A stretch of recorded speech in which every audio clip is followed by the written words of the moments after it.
Implied volatility is a very important variable in quantitative finance. Nevertheless, it can be difficult to grasp all the issues behind this variable when it is introduced in a quantitative finance book or course. In this video, we'll look at how implied volatility works and how it differs from historical and realized volatility. Then we'll look at the influence of this variable on option prices through an analysis of the Greek Vega. First, let's understand what implied volatility is. Let's recall the Black-Scholes model. This model provides the value of a call option and a put option under certain assumptions about the market and the underlying asset of the options. The option price depends on the market risk-free rate, the remaining life of the option, the strike price of the option, the volatility of the underlying asset, and the price of the underlying asset. Implied volatility corresponds to sigma in this equation. As we know it, the option price is calculated on the basis of these parameters. However, in reality, the option price is observed in the market and can therefore be used as an input to the model. So, as we know that volatility is not constant, we use the option price and the other variables to calculate volatility from the Black-Scholes model. This value, calculated from the observed market price, is the option's implied volatility.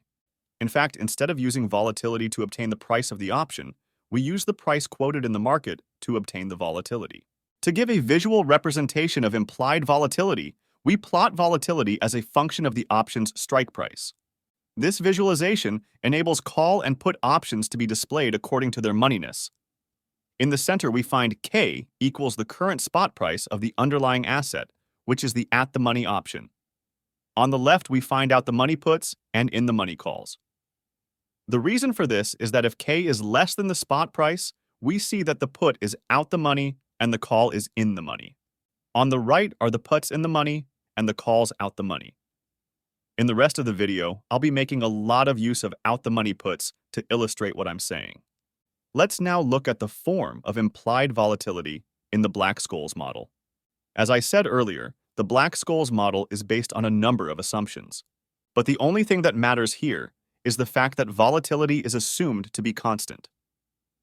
This assumption implies that if we plot volatility as a function of any variable, it will be constant. In the graph above, showing implied volatility as a function of strike price, the Black-Scholes model is represented as a constant function. But remember, when I represented implied volatility at the beginning of the video, I represented it in the form of a smile. Why did I do that, and where did this particular shape come from? As mentioned earlier, it is possible to use observed market prices to access the value of implied volatility. So, to recover the shape of the volatility of the Black-Scholes model, the price of options observed on the market would always have to be equal to the price estimated by the Black-Scholes model. However, this is not the case. In what follows, I will present two variables that influence the shape of the implied volatility curve: the shape of the distribution of returns on the underlying asset, and the impact of supply and demand on option prices. Firstly, the Black-Scholes model assumes that the returns on the underlying asset follow a normal distribution. In other words, there is no skew or kurtosis in the distribution. A skew is a measure of asymmetry in a distribution. It can be positive or negative. Positive skew means that the tail on the right side of the distribution is longer or fatter. In the case of returns distribution, this means that prices are more likely to rise sharply than fall sharply. Negative skew means that the tail on the left side of the distribution is longer or fatter, which means that prices are more likely to fall sharply than rise sharply. And a kurtosis means that the tails of the distribution are thicker. Extreme events, such as a sharp drop in the asset price, are therefore more likely than with a normal distribution. Under a normal distribution, events that are different from 2.6 times the standard deviation are very unlikely. Whereas, if the distribution has a kurtosis, it means that extreme events are more common in the distribution. Now that we understand that these assumptions are not observed in the market, we can understand where the structure of volatility comes from. First, let's take a look at the graph for the Black-Scholes model. As we said earlier, volatility is constant, so we see a constant function on the graph. In addition, I have shown above the mean-centered distribution of returns. We can interpret this graph as the fact that no option is more valuable than another. However, in the case of a distribution with non-zero skew and kurtosis, we find ourselves in the following situation. Let's assume that the curve has a skew such that the probability of having a bearish dynamic is higher than a bullish dynamic.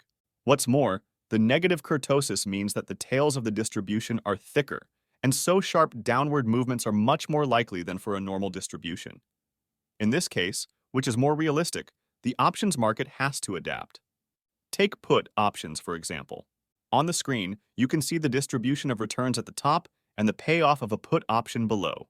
You can see that the chances of ending up in the money are much higher than those of ending up out of the money, as returns are more likely to be negative. So, from the option seller's point of view, he can't afford to sell the option as if returns followed a normal distribution. If he did, the price would be too low and his expected gain would be negative. To compensate for this asymmetry and increased probability of extreme events, the seller increases the price of his put option. Once this new price has been obtained, we can use the Black-Scholes formula as a proxy to obtain the value of the implied volatility that would have had to be used to obtain this price. We can see that implied volatility is greater for an out-the-money put than for an at-the-money put. As explained, this difference is due to the distribution used by the seller to calculate his price. Because for those who followed quantitative finance courses, the price of a vanilla option is determined by discounting the payoff. In our scenario, we end up in the money more often than under a normal distribution. Numerically, it is represented by a higher expected return on the option. So we understand that if the shape of the distribution used changes, the option price will be affected because the probability of ending up in the money or out of the money is changed. To adapt, the seller must propose new prices to the markets that are different from those estimated by the Black-Scholes model. To sum up this section on the distribution of returns on the underlying asset, a skew in this distribution creates an asymmetry in the smile because the distribution is skewed, while a kurtosis amplifies the extreme values of implied volatility. For example, the volatility smile commonly represented comes from a symmetrical distribution of returns, which means that the distribution has no skew, but with thick distribution tails on each side, which means a kurtosis. But that's not the only reason for this discrepancy. The price of options is also influenced by the supply and demand of buyers. Suppose we're in the equity market and the market starts to panic over the price of Meta shares. Portfolio managers and traders with shares in their positions want to hedge without selling their shares. To do this, they go and buy out-the-money put options to cover themselves in the event of a fall. This strong demand pressure implies a price rise that cannot be explained by the Black-Scholes model. Once again, if we put this price back into the Black-Scholes model to extract the implied volatility, the latter is higher than it was before demand pressure. We now have a better understanding of the shape of option volatility. It's important to note that, from one market to another, there are differences in the structure of volatility. In the equity market, we observe a volatility smirk. In other words, for the same at-the-money spread, an out-the-money put is worth more than an out-the-money call. As you can see from this video, implied volatility can be used as an indicator of the volatility predicted by the market. The higher the expected volatility of an asset, the higher the implied volatility of options derived from that underlying asset. It is therefore possible to trade this implied volatility through option strategies aimed at speculating on the shape of this curve. But I'll explain the way to trade the implied volatility in other videos. We have seen that the distribution of returns and demand pressure influence option prices, and thus create a volatility smile in the market.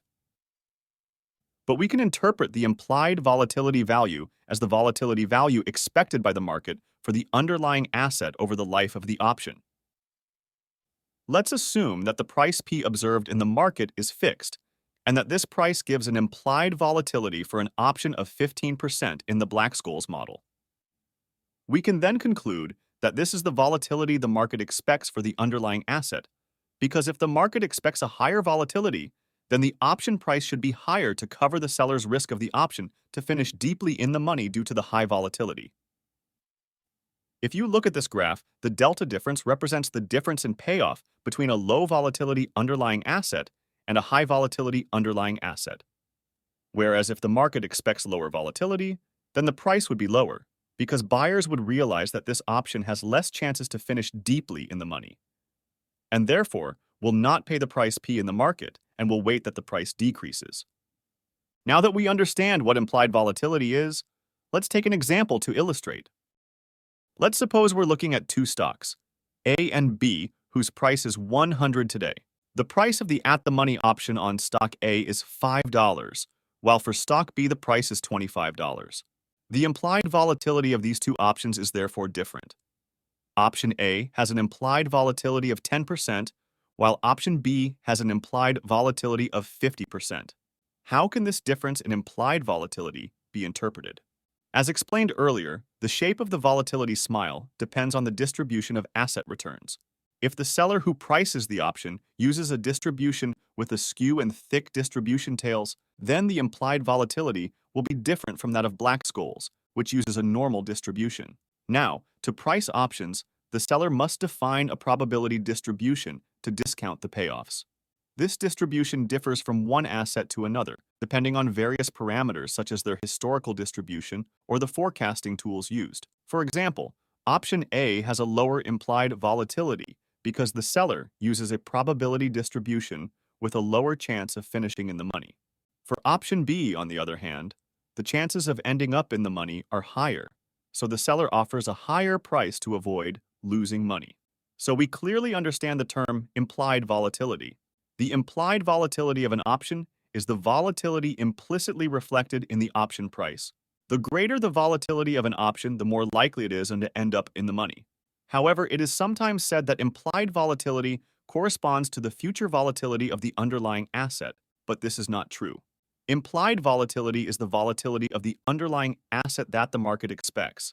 In reality, the actual volatility may be lower or higher. For example, implied volatility of option 1 can be 5% at the creation of the contract, but it may happen that an unexpected event impacts company A and leads to a rise of volatility.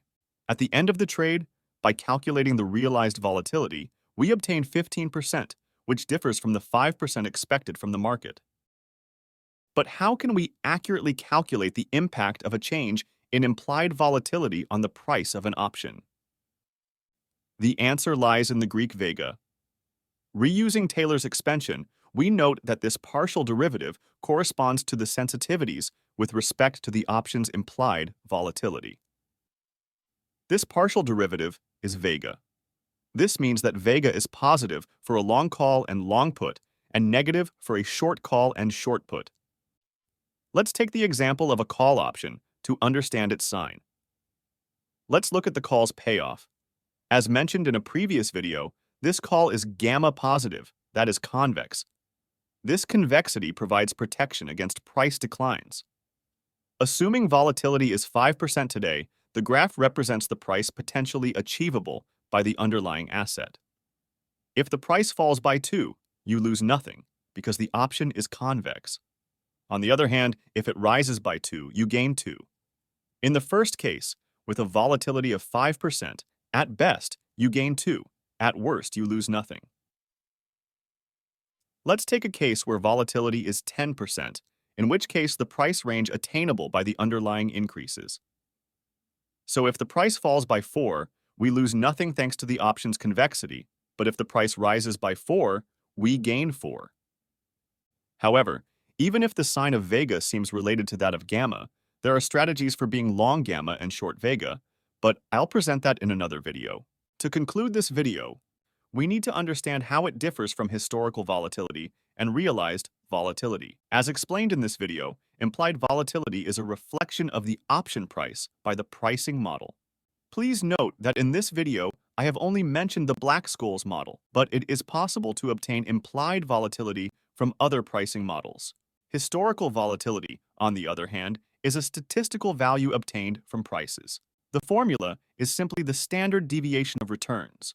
However, realized volatility is slightly different from historical volatility. The formula for calculating it is the same, but the range of data used is different, and the difference was explained to me by a team of options market makers during one of my placements.